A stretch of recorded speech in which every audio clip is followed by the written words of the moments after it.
So if we want to graph the derivative of a function, it should be exceptionally easy if we have the equation of the original function.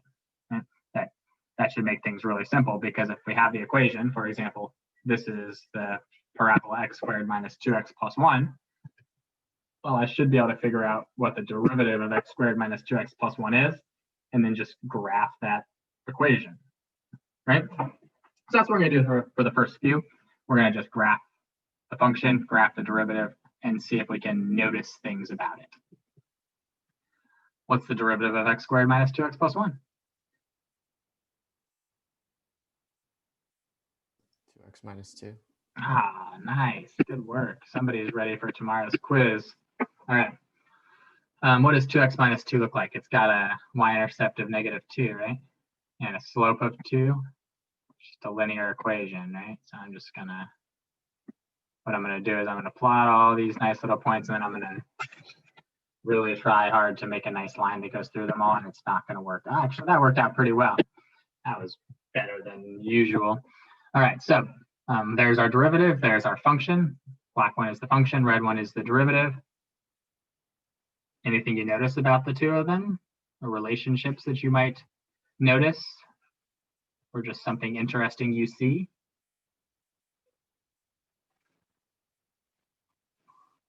They have the same zero. Share x-intercepts.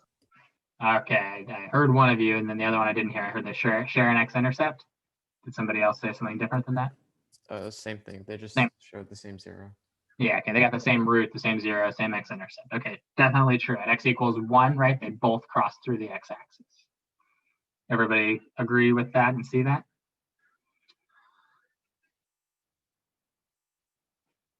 Yes, no, maybe? Yeah. Okay, so now I'm not going to go ahead and say that that's always 100% of the time true, but that's something that we're going to want to think about as we move forward and look at the next one. So let's see if that works on the next couple. Anything else that anybody notices relationship between the function and its derivative graphically?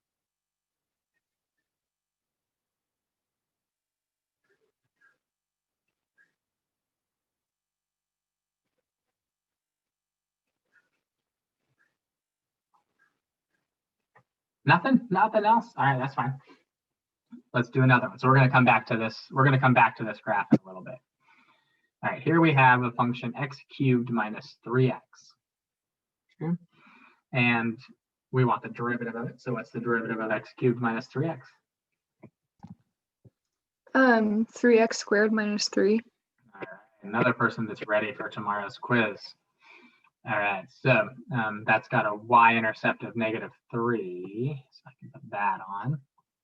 And let's see, it's got x-intercepts of 1 and -1, right? If I plug in 1, I get 0. If I plug in -1, I get 0. All right, and we know this is a parabola. And what do we know about this parabola? It is going to open up like that, right? True? Positive a value here. A is greater than 0, so it's going to open up. There's a specific math word to define the difference between this and this that I discovered in first period people didn't know.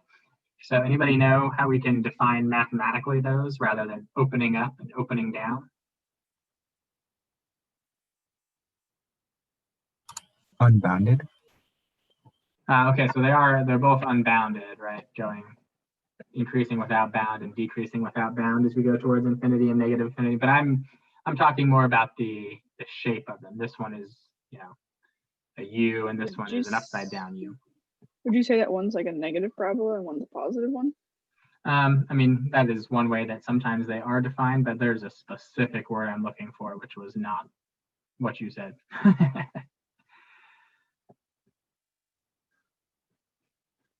I just can't believe I'm just flabbergasted. There's a good word. I'm flabbergasted that none of your AIM 3 and honors pre-cal teachers taught you this. This is concave up, and this is called concave down. You guys heard of concavity? Concave up, concave down in terms of parabolic functions or other functions? No. No, my goodness. Once again, I'm still flabbergasted that your previous math teachers never taught you what concavity is. My I mind. think SWAS taught us in pre-calc last year. Oh, good. All right. At least somebody's teaching something. That's good news. All right. So concave up just means it looks like one of these opening up or upward facing or positive looking parabolas, and concave down just means it looks like a downward facing parabola. Right? So just real quickly on here, this parabola that we're supposed to be sketching, it's the derivative of this 3x squared minus 3, is a concave up parabola, right? Because we know that the a value is positive. And I'm not going to make this look perfect. I'm just going to sort of, oh, that side was really bad. That was better now.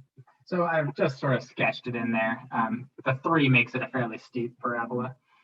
And that's close enough for what we're trying to do right now. So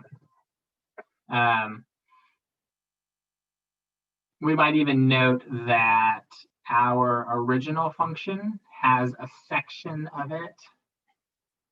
I'm just going to mention this briefly, and we'll come back maybe to this later, but it has a section of it that looks concave, what? Down. Down, and it has a section that looks concave Up. right? So that's something we want to note as we move forward. But now that we've got our function and we've got our function's derivative, is there anything that you guys notice? First off, before we noticed that they shared an x-intercept, right? Do these ones share x-intercepts?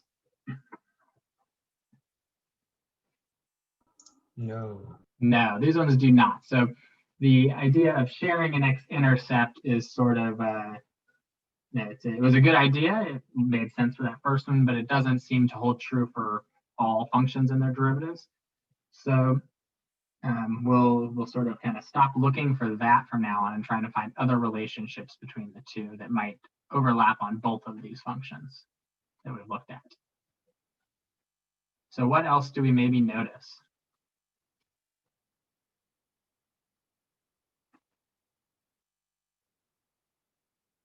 I'm not sure, but it looks like when the derivative has an x-intercept, the original function like switches from increasing to decreasing or vice versa.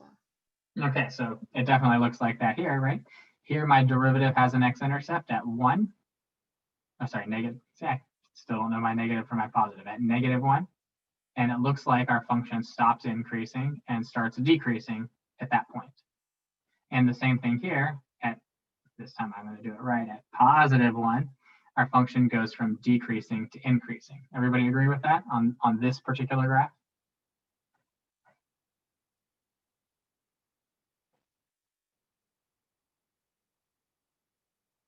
Yes. Okay, let's go back to the last one and see if that's true. So where our derivative had an x-intercept, that was at x equals 1 here. Our function went from decreasing to increasing, right? It switched from decreasing to increasing. So that seems to hold true at least for the first two that we've looked at. We'll have to keep seeing if that's a pattern that we'll keep up, but it seems promising now. So that's sort of related to these x-intercepts were being shared, right? It's kind of the same, similar idea at least. What else might we notice? Anything else?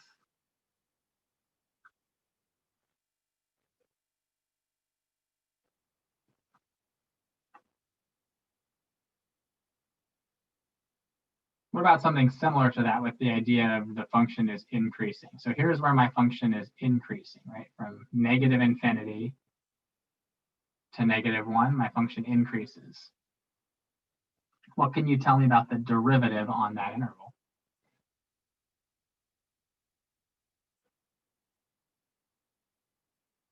It's decreasing.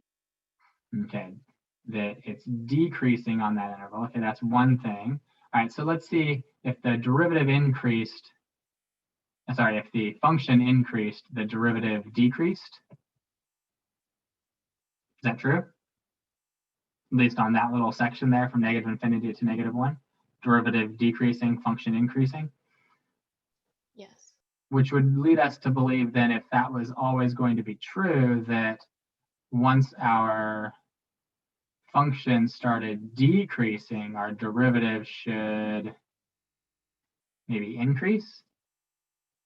But that doesn't seem to be happening for this entire interval where my derivative or where my function is decreasing. And my function decreases from -1 to 1. But on part of that interval, my derivative is decreasing, and on part of that interval, my derivative is increasing.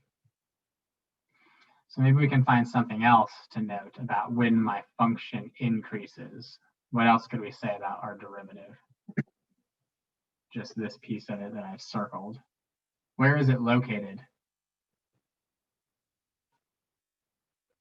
And the positive part of the y-axis?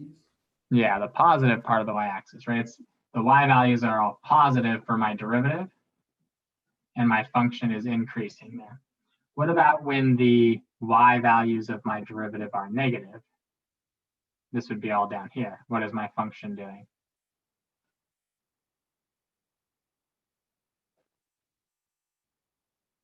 The function is Increasing. function is increasing from -1 to 1. I think it's decreasing. Oh wait, decreasing. Sorry. Yeah. So when my derivative was negative, right down here, my function decreased. And what about when my derivative was positive again up here? My function was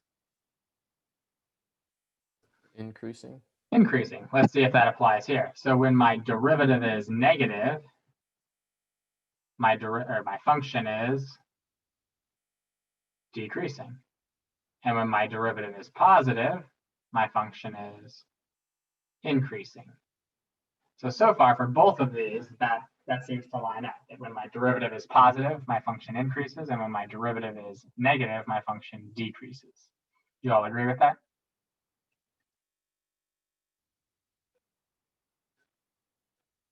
Yes. Cool. All right. Let's graph a third one real quick. We have the original function is x to the fourth minus 5x squared plus 4. We want to graph the derivative next to it. So what should our derivative be?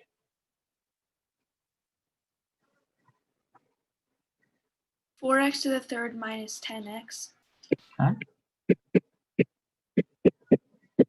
Which we should be able to figure a few things out about, right?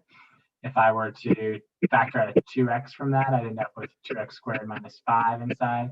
And I would have x-intercepts of 0 and plus or minus the square root of 5 halves.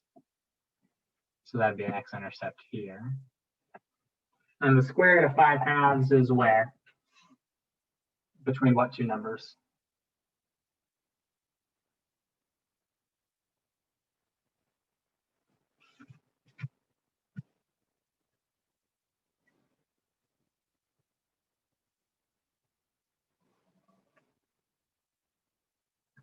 Well, 5 halves is 2.5, right?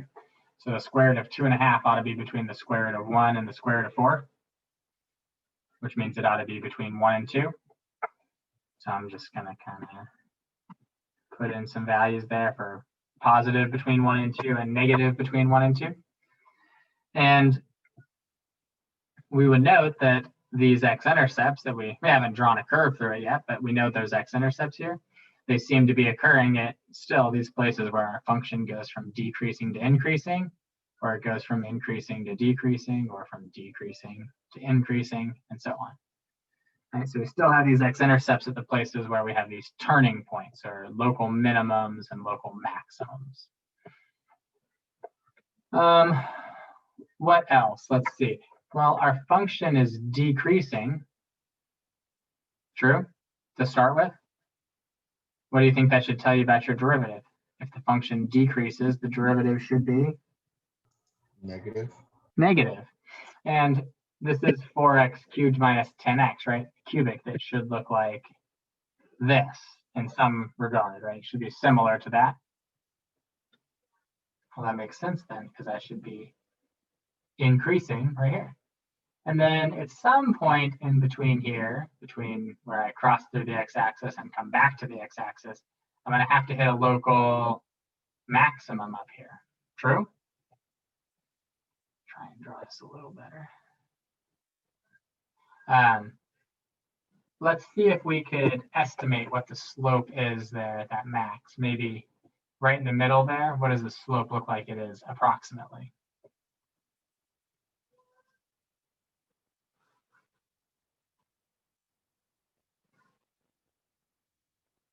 Just take a ballpark guess. What does it look like the slope of that blue line? Around 1/4.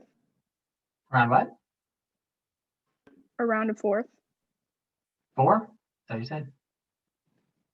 1/4. Oh, 1. I think it's 4/1, right? It's rising 4 and going over 1. Right, 1/4 would be more like that. 4 would be 3. Yeah, so let's call it 4 up here. And then the same thing is going to happen down here.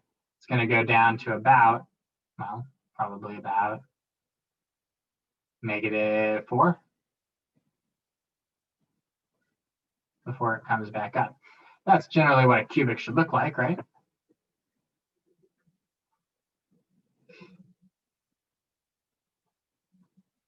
And does that meet all of the criteria for the things we've said before?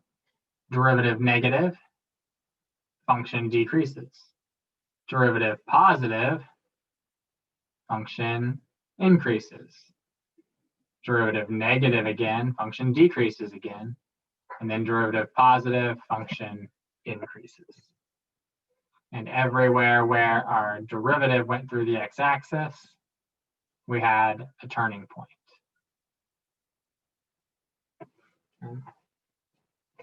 Everybody feel okay about that so far?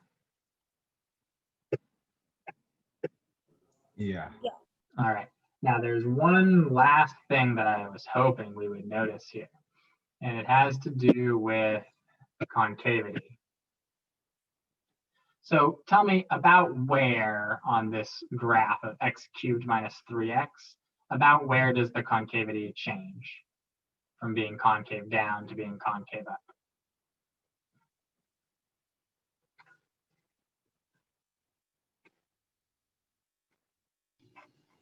At 0. Looks like it does it at x equals 0, right? And right here is where the change in concavity is. We call a place where a change in concavity is, we call this a point of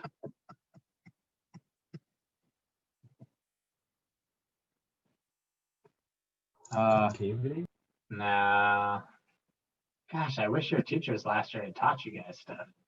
This is called a point of inflection, or sometimes it's called an inflection point.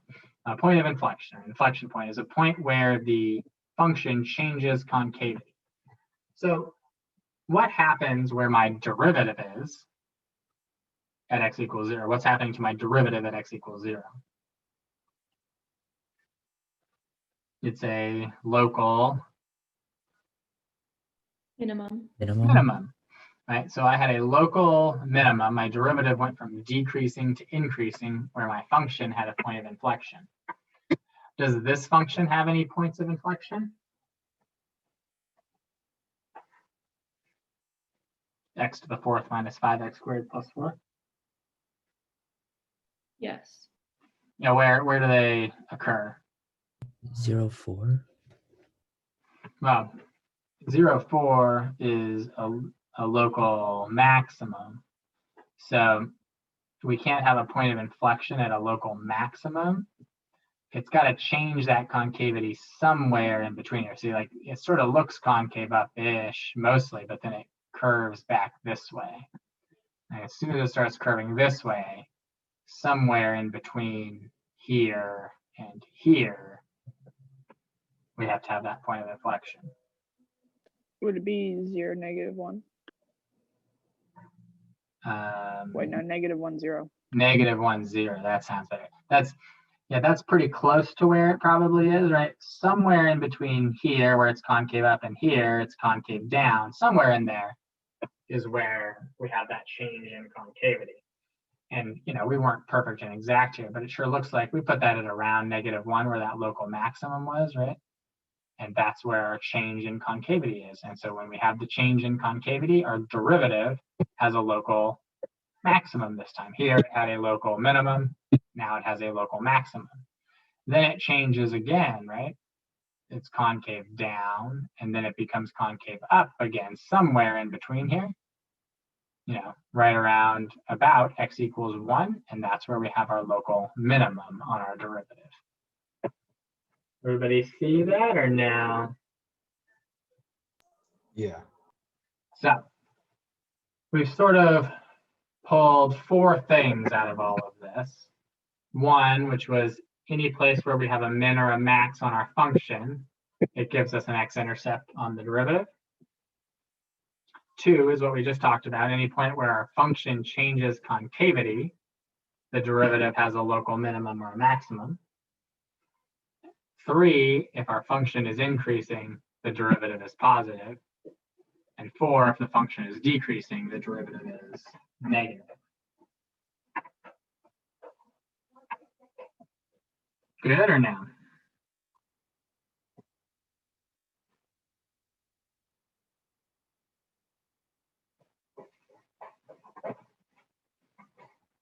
So, are we all okay with numbers 1 through 4 or no?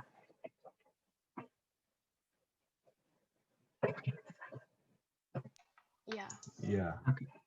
And then lastly, we didn't talk about this yet because we didn't have any graphs that had cusps, corners, discontinuities, or vertical tangent lines. But remember, this was the list of reasons why a derivative might not exist. And so if you see this on your graph and you're looking to graph the derivative, your derivative graph will have to have a discontinuity because it can't exist in any of these 4 places. So those are the basic rules that are going to guide us in sketching derivatives. Any questions on any of those rules?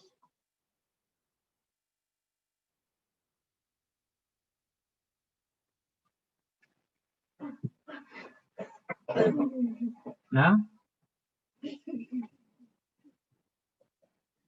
No. All right, let's start with a nice, easy one. Since we don't have the equation, we'll just have to draw a sketch of what it looks like. But this is just a linear function. So if you have a linear function, what can you tell me about its slope? It has a constant slope. It should have a constant slope. And what is the constant slope of this particular one? 2. Looks like it's 2, and therefore our derivative should always look like a horizontal line. It should always look like 2. Good or no?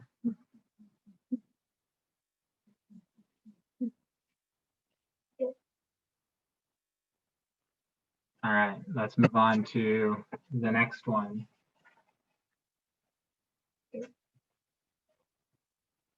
This one looks like a parabola, right?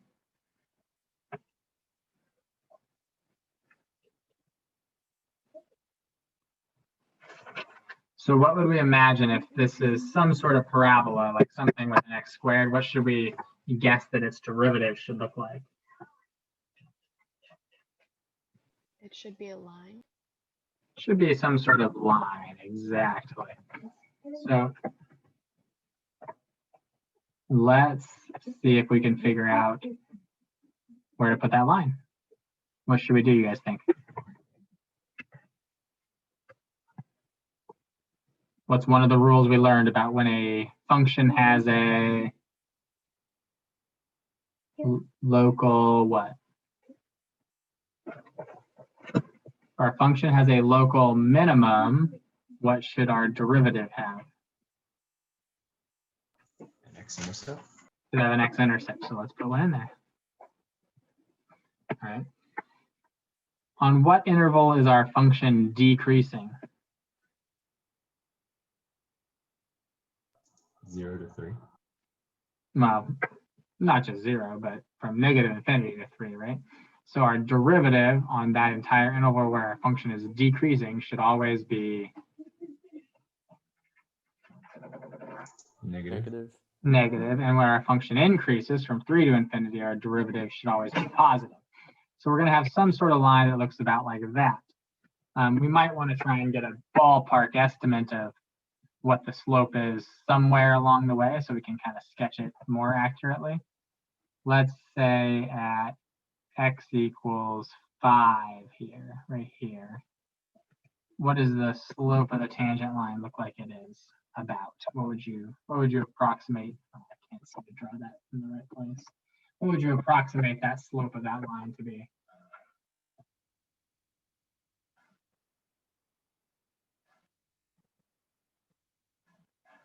Like 5 or so. 5 or so? That sounds good to me. All right, so we'll put up, I don't know, somewhere right around there maybe. And we should just draw a nice straight line that goes through there. And where we had a local minimum, we had an x-intercept, and where our function decreased, we had a negative derivative, and where our function increased, we had a positive derivative. Good or no?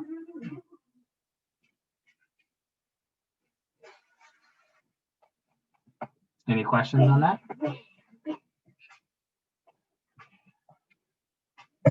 All right, let's take a look at another one. So I want you guys to take about a minute and just see if you can put something down for this one. See if you can kind of get a basic idea, and then we'll go through it together and see how you guys do. Sound good?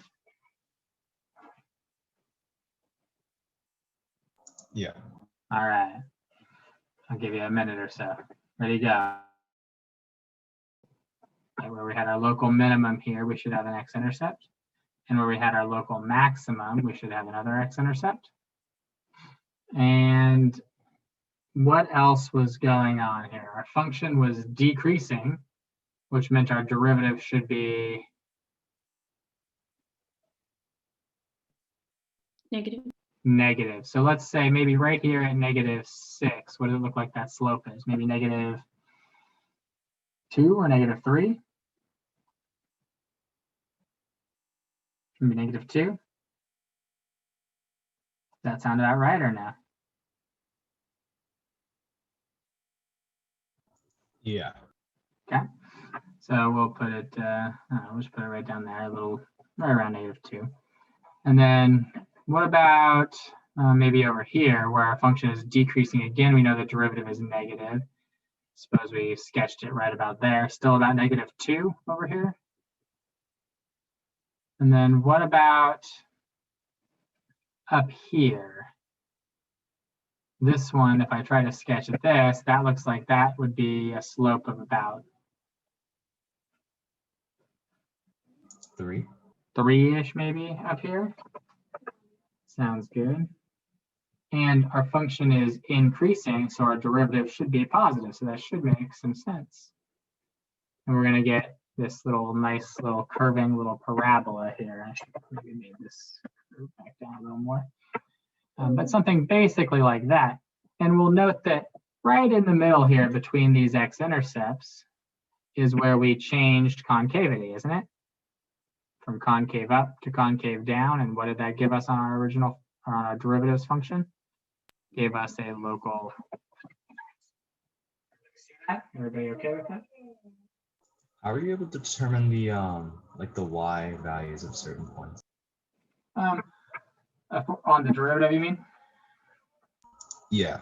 Yeah, so we can always just go in and draw the tangent line somewhere. So that's kind of what I did here. I said, oh, what does it look like that slope is there?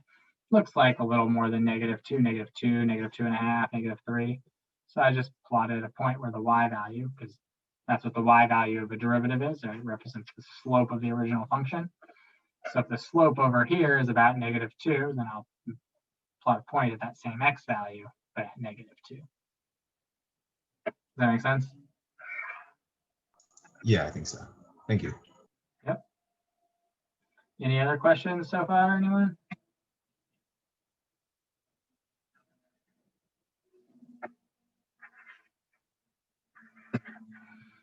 All right, here's a nice easy one. It looks like it might not be so easy, but it is. because what do we have here? Sort of like an absolute value function or a piecewise defined function with two different linear pieces, right? And what's happening right here where those two linear pieces meet? We have a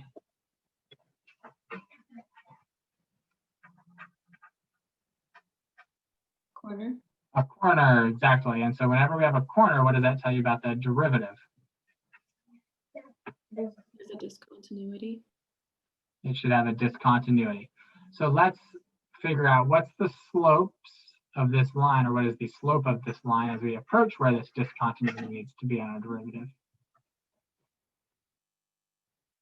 -1. Should be that -1, right? And then we'll have our discontinuity, and then immediately at x equals -2, what does the slope jump to become?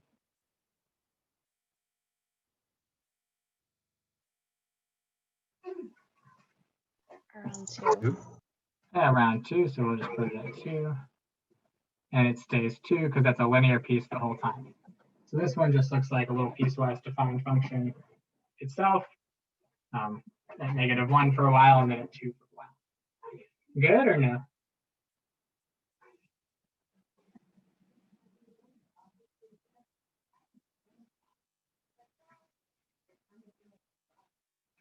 Good.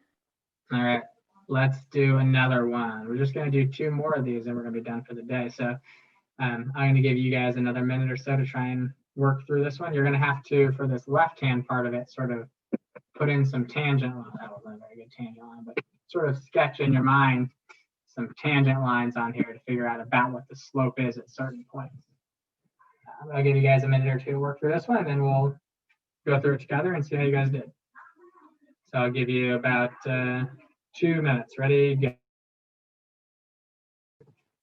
Let's take a look at the right piece of it right here, because this part I think is easier to do. Everybody agree that part was easier? Yeah, for sure. 3 little linear pieces, right? So the first little linear piece has a slope of -1. -1. So we should have discontinuity to discontinuity all at -1. Corner tells us discontinuity, and the discontinuity here tells us discontinuity. Then our slope is 3 till we hit another corner, and then our slope is what? 0. 0. So we'll have a slope of 0 forever, it would appear. So hopefully you got the right piece of that correct. That part wasn't so bad. What's going on at x equals 1?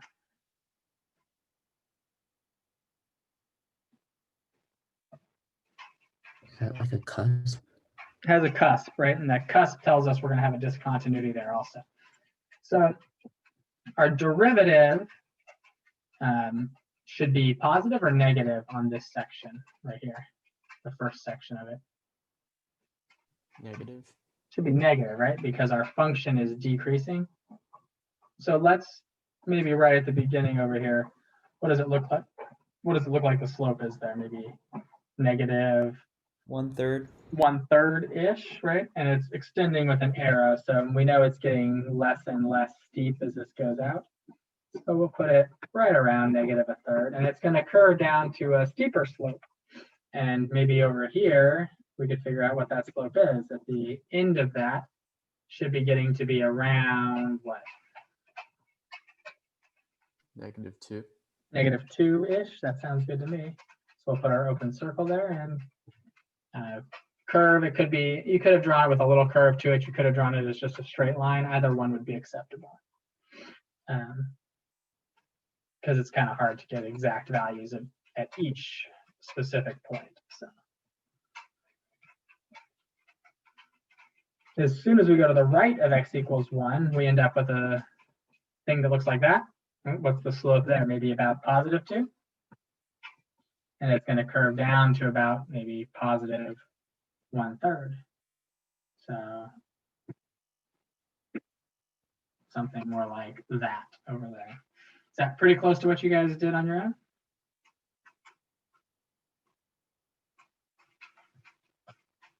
Yeah. Excellent. All right. We got one more. But When the function is increasing, why is the derivative decreasing from 1 to 5 or whatever it is? so if you think about the slopes of the tangent lines, that's about 2, and then it's about 1, then it's about a half. So the slopes are getting smaller. The slopes of the function are decreasing, and so the derivative needs to be decreasing. The rule, I think, and maybe you're just mixing up the rule a little bit. So the rule is if the function decreases, the derivative is negative. If the function increases, the derivative is positive. I think you might just have been mixing those up. Yeah. Good? Yeah, everyone okay? All right, last one of these that we're going to do for now. You guys want to try and work through it on your own again? Yeah.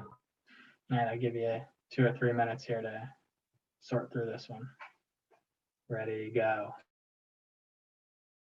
The right-hand portion of this should be easier again because it's just 2 linear pieces. So from 0 to 3, what's our slope going to be?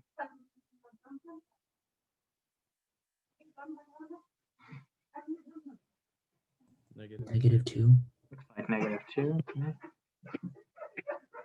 And from 3 to infinity, what's our slope going to be? 1. Like 1, yeah? All right, so that part should have been hopefully pretty easy. Then the other side was a little bit more difficult. So hopefully not too bad though.